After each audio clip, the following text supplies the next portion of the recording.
Hey guys, Cassie here. Welcome back to my channel. And I am so super excited about this whole week of videos. You guys are in for a treat. So this whole week I'm going to be putting up a new video every single day up until Saturday, December 7th, which is the release day of my new book, Broken Together. Unfortunately, I don't have any official copies yet. This is just the proof copy, so it still has that little not for resale band, but that will be gone on the official copies. But anyway, this beautiful book is going to be released on December 7th, this Saturday, and so I decided it would be fun to just set up a whole week of videos related to the book so that you guys can get to know a little bit more about what my book is about, and also so you can just have fun watching new content. So for today, we're gonna be starting with the Broken Together book tag. So I thought it would be fun to put together an original tag that's related to my new book, Broken Together, so you guys can get to know a little bit more about the book and also participate in the tag yourself if you'd like. If you're not a YouTuber, you can comment your answers down below if you want, or if you are a YouTuber, you can do a video response to this tag, and I will put it on the Broken Together book tag playlist, which I will link down below. So if you enjoyed this video and you want to see other people's answers to these questions, check out the playlist because I will continuously add more videos to it whenever people do the tag. So without further ado, let's get into the questions. Question number one is music vibes. Tell us about one song that you currently associate in your mind with your current work in progress. So for me, there are three songs that I think of when I think of this here book, one of which is a song by Casting Crowns called Broken Together, which is why I named my book Broken Together. So that song very much reminds me of my book, which is kind of the whole point. The song, you should definitely check it out yourself. It's a really beautiful song. It's basically about like a marriage that's kind of struggling, and one of the lines in the chorus says, "Maybe you and I were never meant to be complete. Could we just be broken together?"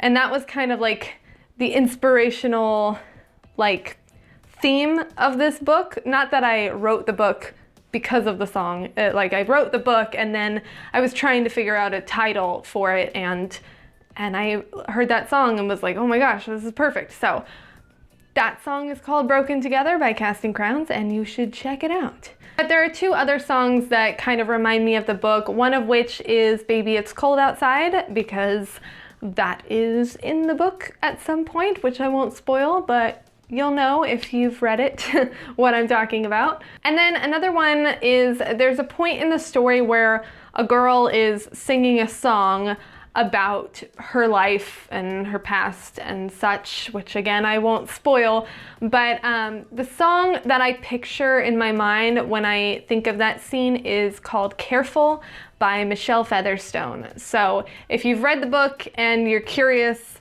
what that person is singing, that's kind of the song I picture. It's not exactly perfect, but I'm not much of a lyricist myself, so I didn't put any actual lyrics to the song in the book, because I just thought if I tried to do that, they'd probably just be like really bad. So I figured it best to just not even try. But as far as like the vibes and the emotion involved in the song, Careful by Michelle Featherstone is a really good representation of that scene for me. Question number two is Jacob. Who is your favorite anti-hero or heavily flawed protagonist? I wanted to add heavily flawed because I wouldn't really consider Jacob an anti-hero, but he is definitely like if the story was from a different person's perspective, then he could easily be the villain of that person's story, if that makes sense. So for this, I'm gonna give two answers, and they're both not book related. Well, one of them sort of is. So the first of which is Dexter Morgan from the Dexter series. But the reason I say it's not book related is because I really didn't like a lot of the Dexter books compared to the show. The show is way, way, way better. And I just like the character of Dexter so much more in the show. But he's a really fascinating character. The psychology that goes on in his mind as we read or watch from his perspective of the world is just really interesting, and kind of his own sort of twisted sense of morality, that he has rules for himself. He's not just completely evil. Like, he has ideas of what is right and wrong. They're just very different than what most normal people would consider right and wrong. And yeah, it's just a really interesting show. And then the second one, I would say, not really an anti-hero, but a heavily flawed protagonist, would be Ryan Hardy from the TV show The Following. That's kind of a little bit of an older show. It was only around for 3 seasons and it got canceled, but I really, really loved it.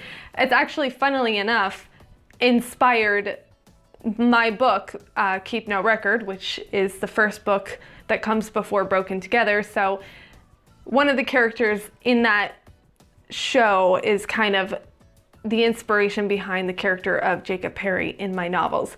Ryan Hardy isn't that character, but he's just a different character. But he's just, I mean, a very heavily flawed hero, I guess is how you would describe him. He has problems with alcoholism and kind of anger, and he's an FBI detective, but he frequently kind of goes rogue and does things that he shouldn't do for the pursuit of this villain that he's after and has kind of a personal vendetta against. And it's just interesting, the dynamics of him being the hero of the story while still being very, very flawed and doing a ton of things that are kind of wrong, but you still are rooting for him the whole time. So those would be kind of 2 of my favorite anti-heroes / flawed protagonists. Question number 3 is, Jenna, who is your book girlfriend or / your favorite female love interest?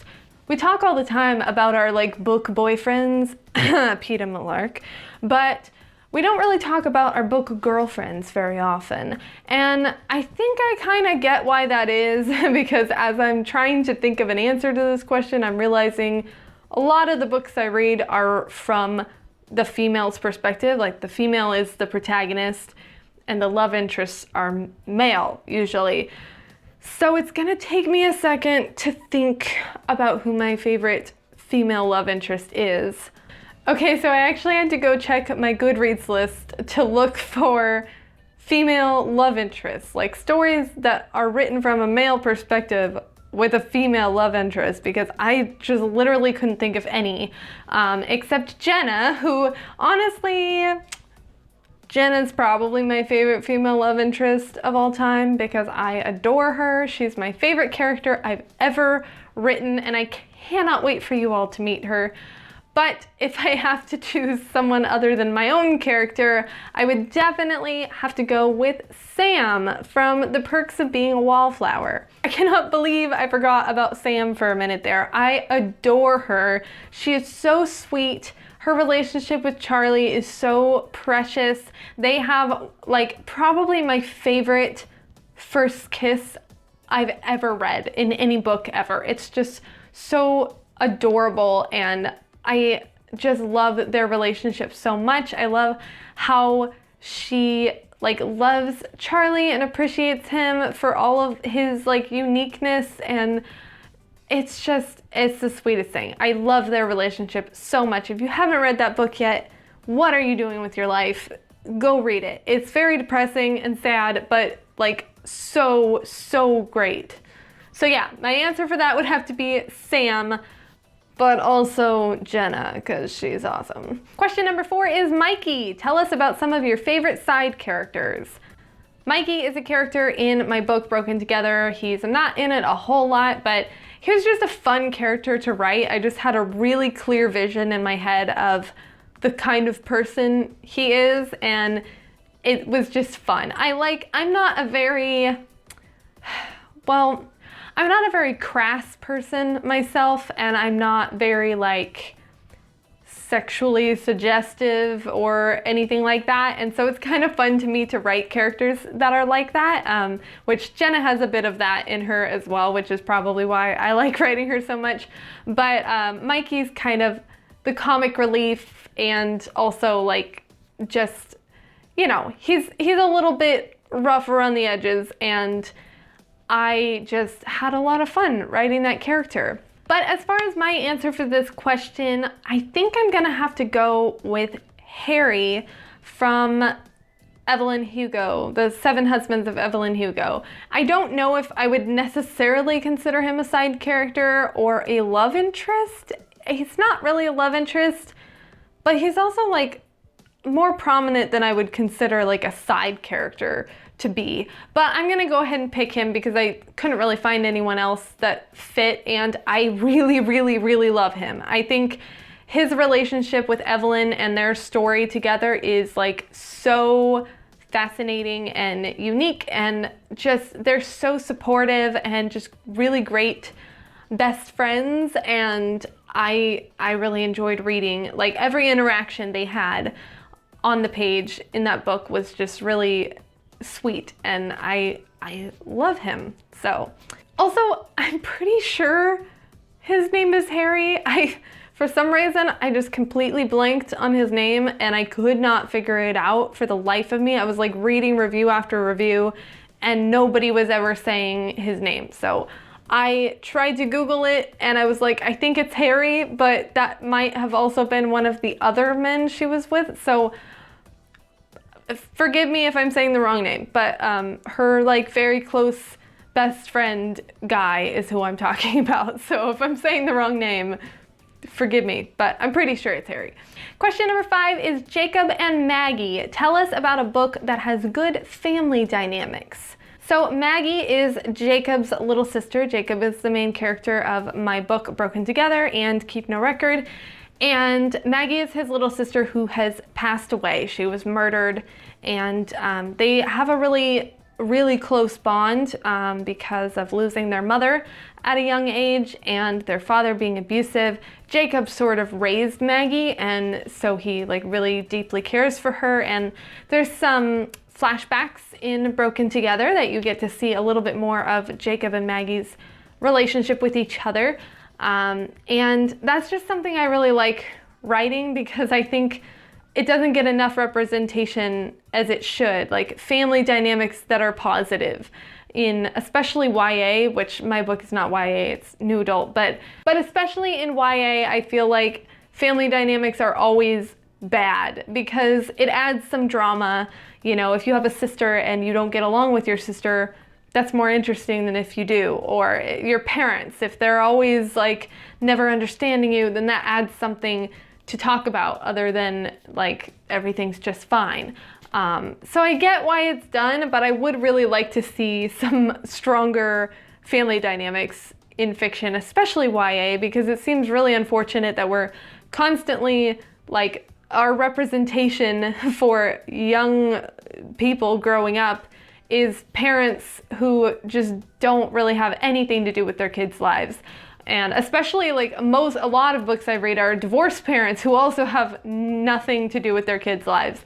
And I just think that's kind of an unhealthy thing to continue to represent only that side of it, because when I was growing up, I didn't relate to that at all because I love my parents and I've always been super close to them. So I'd like to see more of that. So I'm really excited to hear your guys' answers to this question. If you have any books, recommendations that I haven't read, I'd love to read them. But for my answer to this question, I'm gonna go with The Hate You Give by Angie Thomas. That book has definitely great family dynamics, really supportive parents who help, I'm blanking on her name. Is it Sky or am I thinking of something else? Star is her name.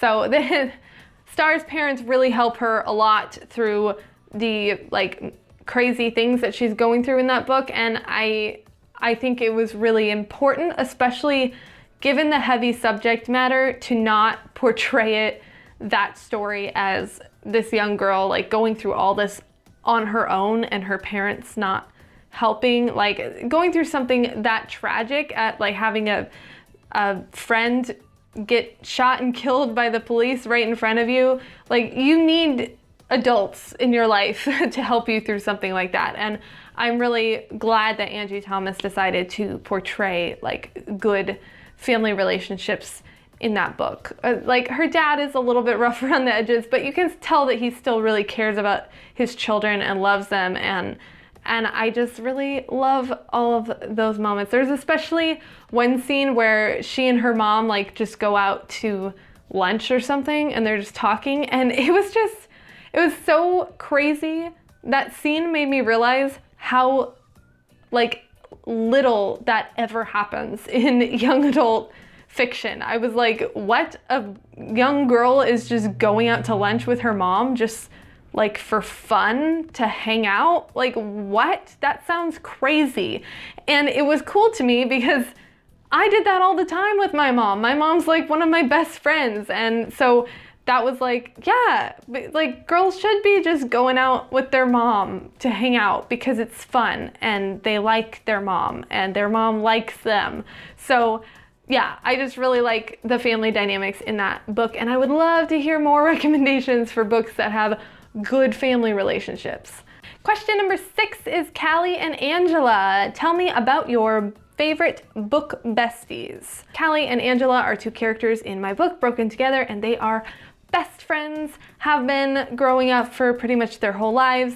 There's a lot of me and my best friend in them, so that was fun to write. And I just really like seeing women like being best friends with each other and supporting each other. So for my answer for this, I'm gonna go with the 2 main characters in Taylor Jenkins Reid's book, Maybe in Another Life.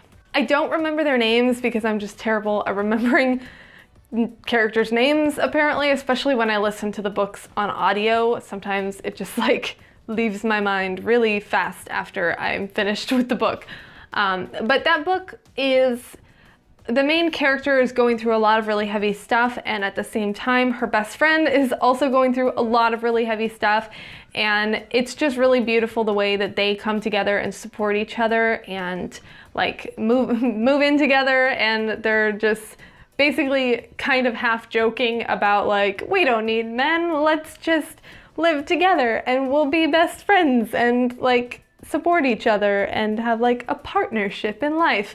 And it's really sweet. I just really enjoyed that part of the story a lot. Like, I love romance, but the relationship between the main character and her best friend was so strong, and I enjoyed it so much that I would have been 100% happy and fine if none of the romance in the story ever worked out and they just like were like, all right, this is it. Like, this is the lesson of the story, is sometimes romance doesn't work out, but you still have your best friend and she's there to be there for you and support you. And I just thought it was great. That was probably my favorite part of that whole book. Question number 7 is mental illness. Recommend a book or 10 that represent mental illness in a positive way. And again, this is a question that I can't wait to see your guys' answers for, because I am always up for another book about mental illness of some form. I think it's a really great thing to represent. On the one hand, it helps people who are dealing with those things be able to like relate to the character, and they get to see the struggle they're going through represented, and they feel heard and understood, which is really beautiful. But then on the other hand, for people who haven't ever struggled with those things, it's a really great way for them to kind of get a peek into the mind of someone who does have some of those problems or struggles, and it helps them with empathy and understanding and compassion towards people who are different than them, which is also really beautiful. So it's just all around good. So in my book, Broken Together, Jacob does have bipolar disorder. It's not really mentioned a ton, but something that is mentioned a little more often is his struggles with like anxiety and PTSD surrounding some trauma in his past, which that was touched on a little bit in my first book, Keep No Record. But if you have read that book, you know that that book was not written from Jacob's perspective. It was written more from a different character's perspective. So this book, Broken Together, we're in his head more often, so we get a little bit more insight into the things he's thinking and feeling surrounding those issues in his past. So for this question, I'm going to name 2 books, one of which is The Chaos of Standing Still by Jessica Brody. That book is about grief and like depression and kind of, I don't know if I would say OCD, but there are some like coping mechanisms that the main character uses that are a little bit compulsive or obsessive to deal with her anxiety and her grief over losing her best friend.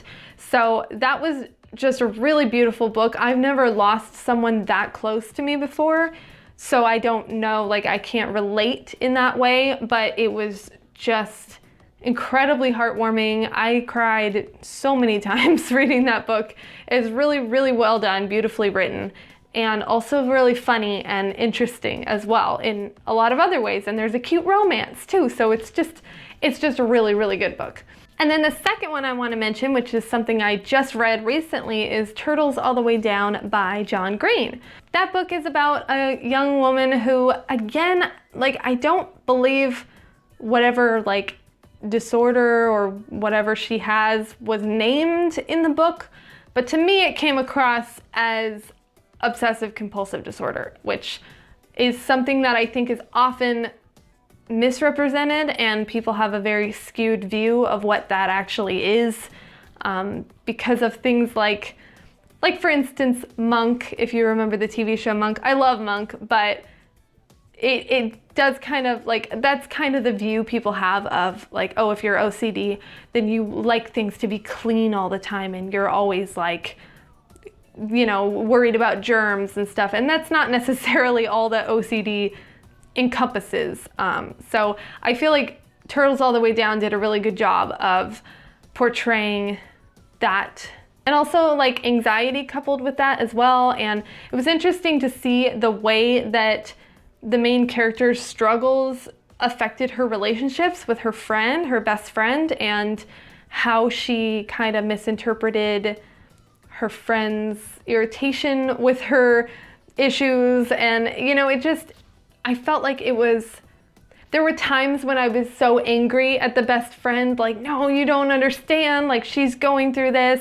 And then there were other times when I'm like, okay, but I do understand though that like, just because she's going through something doesn't mean like you're not going through things too. And you know, it's hard to explain, but it's just really, really well done. Obviously John Green does a better job of it than I am trying to do right now, explaining the themes of that book. But it's a very, very good book about mental illness, and I highly recommend it. Question number 8 is one of my favorite things to watch videos about on YouTube, and that is to tell us some of your favorite tropes in fiction. For this question, instead of telling you some of my favorites, I'm going to tell you some tropes that are represented in my book, Broken Together. Now, I'm only going to give you a few because I will give you a little sneak peek here that the next few days of this week, I believe the next 3 days, I'm going to be doing videos telling you all about the tropes that I use in my book. Tomorrow you're gonna get a video of 10 things that you will find in Broken Together, so just general themes. Some of them may be tropes, some of them may be not tropes, but then after that we're gonna be talking about male-specific tropes represented in Broken Together, female-specific tropes, and romance tropes. So for now, I'm just gonna give you a few that didn't really fit into any of those categories, but that you can find in my new book, Broken Together. One is pretend dating. This one is not a super huge part of the book, but there is at least a chapter or two that has a little bit of fun fake romance, which I just always love. If there's a way that I can make pretend dating happen in my book and have it make sense and not feel like forced in there, I will do it because it's just so much fun.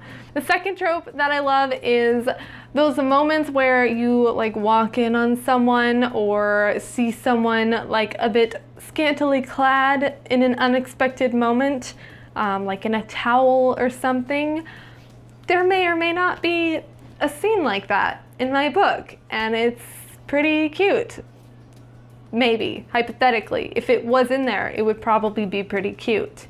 And then the third one is a grizzled man interacting with a sweet little cinnamon roll child. That is just like so cute to me, when any kind of interaction between a guy who's like kind of rough around the edges and like a little kid who's just like has no sense of like, oh, that person's like maybe not someone I should talk to. They're just like, hey, let's be best friends, and I'm adorable. And I just think that is so cute. It's one of the first scenes I wrote in this new book, and I just loved it so much. It always warmed my heart, and I would go back and reread it to like get inspiration, be like, okay, I love this story. I like these characters and I want to keep going.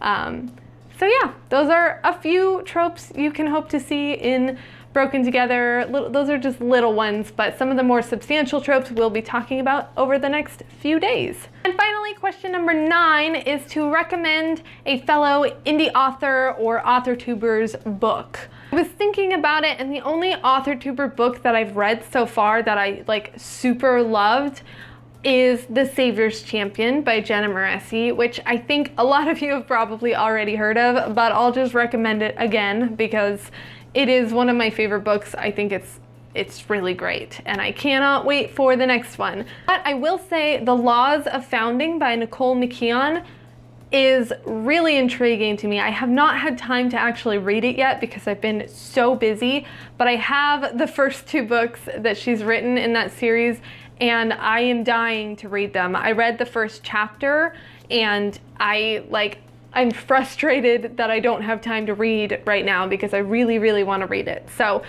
I'm gonna go ahead and recommend that book anyway. I've heard good reviews about it, and it's really intrigued me, and so far the writing seems good. So I'm gonna recommend it anyway, even though I haven't read it yet. And then I'm gonna go ahead and toss out a fellow indie author's book. It's called 2 Weeks Time by Timothy Shorter. It's a Christian fiction romance. I read this book a while ago. I think it was actually even before, it might have been before I even started on AuthorTube. And I just really liked it. It was a really, really sweet, kind of sappy romance. It has a lot of like Nicholas Sparks vibes. If you like Nicholas Sparks and if you enjoy Christian romance, then you probably enjoy it. It is very, very much a Christian romance. It's not like, that's not a light-handed subject. It's very much religious fiction. But if that's your thing, then definitely check it out. I really liked it a lot, and yeah, I would recommend it. So that is gonna be it for this tag. I hope you guys enjoyed it. If you'd like to participate in the tag and make your own video, make sure to let me know down below in the comments so that I can add your video to the playlist. The playlist will be down below in the description box, so you can check back there and see as I add new videos to it. And also in the description box, I will be leaving a bunch of information about my book release. I'm gonna have a live stream at some point. At the point of filming this, I don't know exactly what time it will be, but by the time this video comes out, I will know more information. So I will put down below information about my live stream and any kind of like big celebrations I'm having on release day, as well as, of course, links to be able to pre-order the ebook copy of the book if you'd like, or you can wait until release day to order the paperback. And don't forget to subscribe to my channel so you can enjoy this entire week full of videos. I have a lot planned for you guys, and I hope you enjoy all of it. For now, that's gonna be it, so thank you guys for watching. I'll see y'all next time, and have a great day.